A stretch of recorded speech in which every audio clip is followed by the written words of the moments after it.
বন্ধুরা, আজ আমি শেয়ার করছি একটা খুব সুন্দর টিফিন রেসিপি। ছোটোখাটো বাচ্চাদের যে সন্ধেবেলা খিদে পায় তার জন্য কিন্তু এরকমভাবে তৈরি করে দেয়া যেতেই পারে, বা চায়ের সাথেও আমরা কিন্তু স্ন্যাক্স হিসেবে এটা খেতে পারি। তার জন্য এখানে নিয়েছি 1 বাটি ময়দা, স্বাদ মতন লবণ আর হাফ চামচ কালো জিরে আর 2 টেবিল চামচ সাদা তেল ভালো করে মিশিয়ে নিয়ে অল্প অল্প করে জল দিয়ে মোটামুটি একটা শক্ত ডো তৈরি করে নিয়েছি, খুব নরম নয়। তারপরে কড়াইটা বসিয়ে দিয়ে কড়াইতে প্রথমে 3টে শুকনো লঙ্কা আর 1 চামচ 5 ফোড়ন শুকনো খোলায় ভেজে নিয়েছি।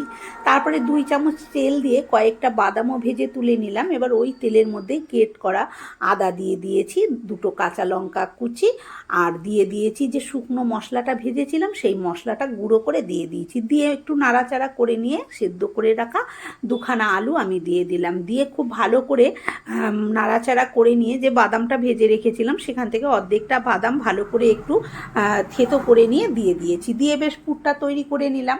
এদিকে ততক্ষণে আমার এই ময়দাটাও সেট হয়ে গেছে। আমি এটা ময়দা দিয়ে করেছি, আপনারা চাইলে আটা দিয়েও করতে পারেন। তারপরে সেখান থেকে লেচি কেটে একটা লেচি এরকম বেলে নিলাম, নিয়ে চারপাশ দিয়ে কেটে এটাকে একটা চৌকো শেপ দিয়ে দিলাম। তারপরে যে আলুর পুরটা করে রেখেছিলাম সে আলুর পুরটা একদিকে দিয়ে একটা ভাঁজ দিলাম।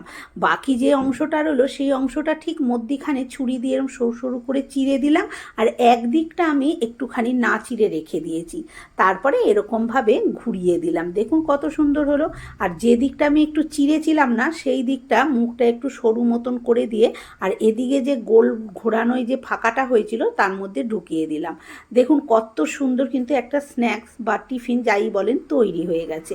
এদিকে কড়াইতে সাদা তেল বসিয়ে দিয়েছি, তেলটা বেশ গরম হয়ে গেছে, খুব গরম হবে না, দিয়েছি বুঝতেই পারছেন। প্রথমে 3টে দিয়ে দিলাম, দিয়ে তারপরে এর উপর দিয়ে একটু এরমভাবে তেল ছড়িয়ে একটা পাশ উল্টে দিচ্ছি, আর একটাও কিন্তু আমি সাইডে দিয়ে দিচ্ছি যেহেতু কড়াইটা ভালো বড়। এইভাবে তেলটা দিয়ে উল্টো পাল্টা করে এইভাবে লালচে করে ভেজে নিলাম। ভেজে এবার তুলে নিচ্ছি। তৈরি হয়ে গেল না খুব সুন্দর একটা স্ন্যাক্স রেসিপি। ভিডিওটা কেমন লাগলো কমেন্ট করে অবশ্যই জানাবেন।